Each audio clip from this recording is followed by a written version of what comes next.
पहले तो दिल्ली पुलिस जो है वो उस परिवार की सुनवाई ही नहीं कर रही थी। जब तक ये मामला मेरे संज्ञान में आया तो मैं जाके एसएचओ को बोला, और हमारे को दिल्ली पुलिस से ऐसी कभी भी उम्मीद नहीं थी कि जब तक हम उसको सस्पेंड नहीं, टर्मिनेट नहीं करवा लेंगे, तब तक हम दिल्ली से गुरुद्वारा कमेटी की पूरी टीम जो है वो चैन से नहीं बैठी। जो ऐसी घटना होती है ना, ये उस टाइम वो आदमी नहीं रहते, वो दरिंदे बन जाते हैं, उनके अंदर राक्षस आ जाता है। कि अगर आज दोपहर तक एफआईआर दर्ज नहीं हुई तो फिर हम लोग इसके खिलाफ बहुत बड़ा प्रोटेस्ट करेंगे। देखिए, इस वक्त जो मौजूद हैं वो दिल्ली सिख गुरुद्वारा मैनेजमेंट कमेटी के सामने हैं, जहां हम बात करेंगे भूपेंद्र सिंह भुल्लर से, जिन्होंने इस वीडियो को देखकर और इस खबर पर कड़ा एक्शन लिया है। ये वीडियो तो आपको पता ही होगा, ये 9 तारीख की वीडियो है, जो कि एक सिख समुदाय के बच्चे के बालों को कत्ल कर दिया जाता है पुलिस द्वारा। 2 पुलिसकर्मी रहते हैं, वो कांस्टेबल, वो कौन है जिन्होंने एक सिख समुदाय के बच्चे के बालों को कत्ल कर दिया। इसी के चलते हम यहाँ पहुँचे हैं और भुल्लर जी से बात करेंगे कि उनकी क्या राय है इस खबर पर। नमस्कार, मैं साहिबा और आप सभी का स्वागत है न्यूज़ 1+ में, जो सत्य, साहस और सेवा के साथ सिर्फ सच दिखाता है।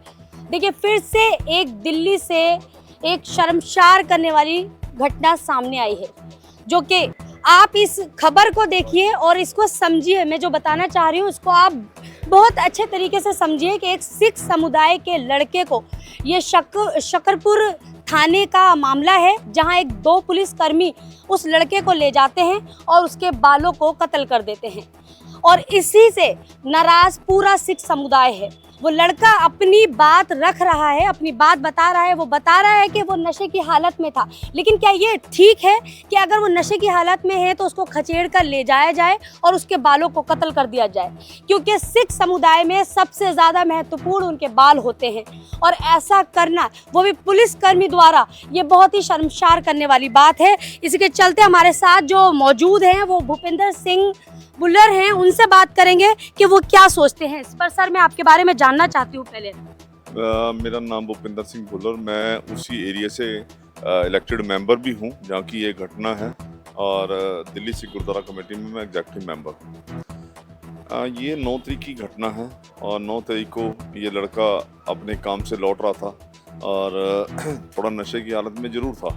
ये जैसे ही वहाँ शकरपुर बस स्टैंड पे उतरा है और वहीं से इसको पुलिस वाले ले गए हैं, जो पुलिस की बीट का ऑफ बूथ बना होता है, जो रूम बना होता है, उसी रूम में ले जाके इसको काफ़ी उन्होंने मारा पीटा। पहले इसकी पीठ के ऊपर बहुत सारे निशान हैं और मारा पीटा भी है, और उसके बाद जो इसके प्लास्टिक के पाइप से कहा मारा है उसको। बहुत गरीब घर का बच्चा है, बहुत गरीब, क्या गरीब नहीं, बहुत ज़्यादा गरीब घर का बच्चा है और दिहाड़ी करने वाला बच्चा है। और लेकिन दिहाड़ी के बावजूद भी वो संपूर्ण सिख था। उसके सिर के ऊपर पूरे केस थे, यानी कि पूरे बाल थे, तो वो पुलिस कर्मियों ने उसके जो बाल हैं वो काट दिए। वो वीडियो भी है हमारे पास। और अब पहले तो दिल्ली पुलिस जो है वो उस परिवार की सुनवाई ही नहीं कर रही थी। जब तक ये मामला मेरे संज्ञान में आया, फिर मैं जाके एसएचओ को बोला और उनको बताया कि ये बहुत एक निंदनीय घटना है और हमारे को दिल्ली पुलिस से ऐसी कभी भी उम्मीद नहीं थी। पर यह है कि फिर उन्होंने मेरी बात की सुनवाई की और हमारी जो कंप्लेंट थी वो रिसीव की, और आज सुबह मेरी डीसीपी साहब से भी बात हुई है। तो मेरे को पूरी उम्मीद है कि जो डीसीपी ऑफिस है और थाना है वो हमारे को कोऑपरेट कर रहा है, तो हमारे को उम्मीद है कि शाम तक एफआईआर इसकी दर्ज हो जाएगी। सर, मैं आपसे जानना चाहती हूँ कि ऐसा कौन सा इतना बड़ा अपराध था कि इतना बड़ा कदम उठाना पड़ा, वो भी दिल्ली पुलिस को? देखिए, मैं बताता हूँ आपको, इसमें मैं किसी भी प्रकार से दिल्ली पुलिस को मैं कसूरवार नहीं ठहराता। ये उस जो भी आदमी, वो पर्सनल, जो उस टाइम वहाँ कांस्टेबल था, क्योंकि मेरे को अभी उसका नाम नहीं पता कि वो कांस्टेबल है या हवलदार है या जो भी है, ये तो उसका पर्सनल मैटर है। और उसने ये जो हवानियत की उसने मिसाल दी है, इसके लिए मैं आज आपके चैनल से ज़रूर बताना चाहता हूँ कि जब तक हम उसको सस्पेंड नहीं, टर्मिनेट नहीं करवा लेंगे, तब तक हम दिल्ली सिख गुरुद्वारा कमेटी की पूरी टीम जो है वो चैन से नहीं बैठेगी। उसको सस्पेंड नहीं, टर्मिनेट करवा के ही हम लोग ये दम लेंगे। और जो 295A के तहत, जो धारा के तहत जो मुकदमे दर्ज होंगे और जो उसके हिसाब से जो सज़ा बनती है उसको सज़ा भी दिलवाएंगे। सर, बहुत ही कहा जाता है, जैसे मैंने आपको बताया, बहुत गरीब घर का बच्चा है, रो रहा था, बिलक रहा था कि मेरे साथ ऐसा ना करो। उसके बावजूद उनको रहम नहीं आया और आज उस लड़के के घर पर बड़े बड़े लोग जा रहे हैं, उसको सहायता दे रहे हैं। मैं समझता हूँ, देखिए कि ये जो ऐसी घटना होती है ना, ये उस टाइम वो आदमी नहीं रहते, वो दरिंदे बन जाते हैं, उनके अंदर राक्षस आ जाता है कि वो एक छोटा सा बच्चा, आप वो बच्चा भी देखोगे ना, वो बच्चा भी बहुत, जहाँ वो गरीब घर का बच्चा है वहाँ वो बहुत कमज़ोर सा छोटा सा बच्चा है, लड़का, छोटा सा लड़का है, और उसके साथ इन्होंने ऐसी घटना की। मैं समझता हूँ कि हमारे पास शब्द नहीं है, जितनी भी कड़े शब्दों में निंदा की जाए उतनी कम है। लेकिन मैं आपको फिर दोबारा ये एक चीज़ कहना चाहता हूँ कि जब तक वो जो भी पुलिसकर्मी है उसको उसकी सज़ा नहीं मिलेगी और जितनी भी धाराएं लगती हैं, जब तक उसको हम उसकी सज़ा नहीं दिला देते तब तक हम चैन से नहीं बैठेंगे। सर मेरा अंतिम सवाल है, 9 तारीख की ये घटना है, शाम को 4 बजे की। इतना बड़ा अपराध हो गया सिख समुदाय के बच्चे के साथ, और ये बहुत बड़ी बात है, इसको किसी तरीके से जस्टिफाई नहीं किया जा सकता, किसी के केस को कत्ल कर देना, ये बहुत बड़ी बात है। लेकिन 9 तारीख से अब तक कोई भी एक्शन नहीं लिया गया? नहीं, एक्शन स्टार्ट हो गया है, परसों से एक्शन शुरू हो गया था। लेकिन डीसीपी साहब जो थे वो आउट ऑफ कंट्री थे, और जो मेरे को एसएचओ ने बोला, लेकिन मैंने एसएचओ साहब को एक चीज़ बोल दी थी बड़ी क्लियरली कि चाहे डीसीपी साहब अगर आउट ऑफ कंट्री भी हैं, लेकिन उनकी जगह सेकंड डीसीपी हैं, आप उनसे बात करिए और जो भी धाराएं बनती हैं वो कीजिए। और मेरी आज सुबह भी बात हुई है डीसीपी साहब से भी, और मैंने एसएचओ साहब को बड़े कड़े शब्दों में बोल दिया था कि अगर आज दोपहर तक एफआईआर दर्ज नहीं हुई तो फिर हम लोग इसके खिलाफ बहुत बड़ा प्रोटेस्ट करेंगे। सर कल्याणपुरी का वो बच्चा है, क्या आप उससे मिले?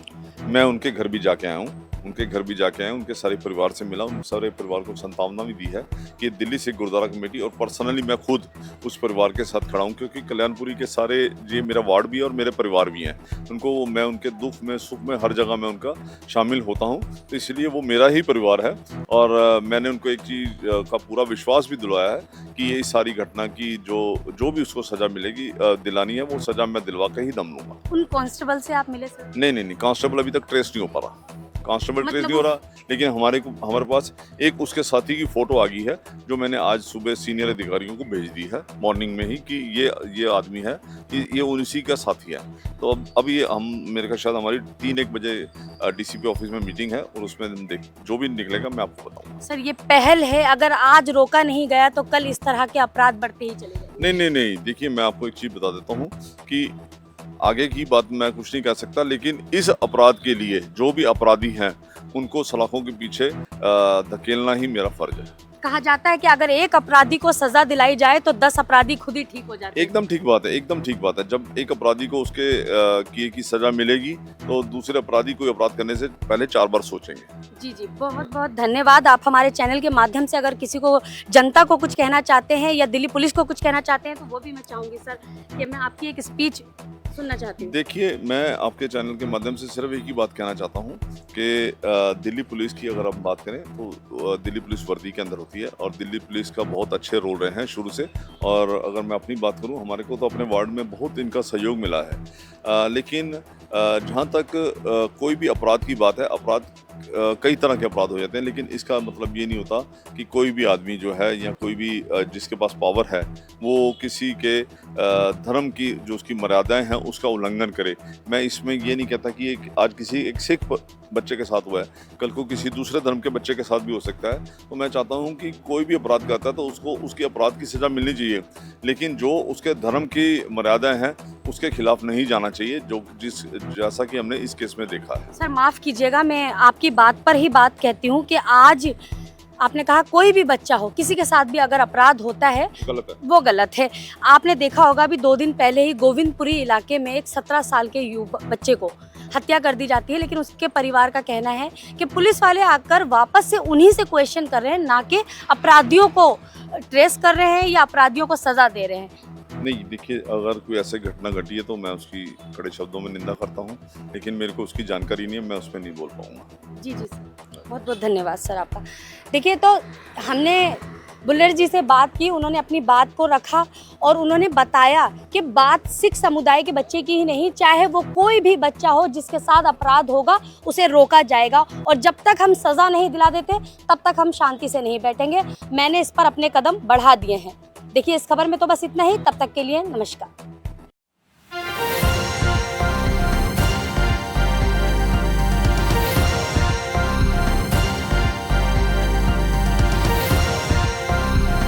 आप देख रहे हैं News One Plus, हर वक्त हर खबर।